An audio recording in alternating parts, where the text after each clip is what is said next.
বিসমিল্লাহির রহমানির রহিম। গত 15 দিন যাবত এই প্রচণ্ড তাপদাহের কারণে বৃক্ষরোপণ সম্পর্কে, গাছ লাগানো সম্পর্কে মন্তব্যের কোনো শেষ নাই। উপকারী মন্তব্য, প্রয়োজনীয় মন্তব্য প্রত্যেকেই করে যাচ্ছে। কেউ বলতেছে যে নিজে গাছ লাগান, এই প্রচণ্ড তাপদাহ বাঁচতে অন্যকে গাছ লাগাতে উৎসাহিত করুন। কেউ বলতেছে গাছ লাগান, পরিবেশ বাঁচান।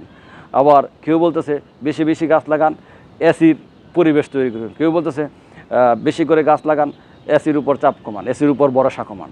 আবার অনেকেই বলতেছে যে 2001 থেকে 2020 সাল পর্যন্ত 94,000 একর বনভূমি উজাড় হয়ে গেছে। আবার অনেকেই আরেকজন একটা স্ট্যাটাস দেখলাম 2009 সাল পর্যন্ত সুন্দরবনে বনভূমির পরিমাণ ছিল 6,000 একর, বর্তমানে আছে 4,000 একর।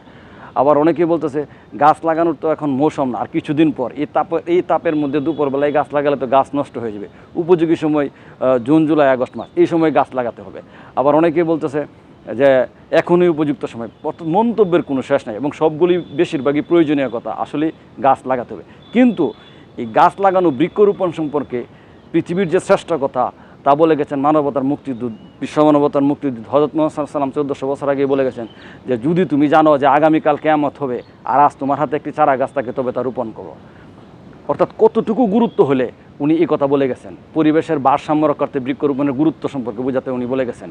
এবং সাহাবীদেরকে উনি এই কথা বলে গেছেন যে গাছ লাগানোর কথা, অর্থাৎ সদগায়ে জারিয়ার সব গাছ লাগানো। হযরত আনাস রাদিয়াল্লাহু তাআলা আনহু হতে বর্ণিত, উনি বলেন কোনো মুসলমান যদি একটি বৃক্ষ রোপণ করে এবং তা থেকে যদি কোনো পাখি, মানুষ বা প্রাণী তা বক্ষণ করে, তা সদগায়ে জারিয়ার সব।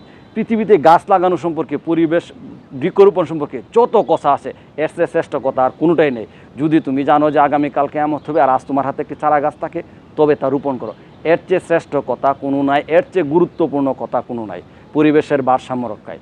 তাই আসুন আমরা আমাদের গাছ লাগাই, পরিবেশ বাঁচাই। কিন্তু সবচেয়ে গুরুত্বপূর্ণ কথা হচ্ছে, আপনি যদি মারাও যান গাছ লাগানোর পর, এই গাছের সদগায়ে জারিয়ার সওয়াব পাবেন।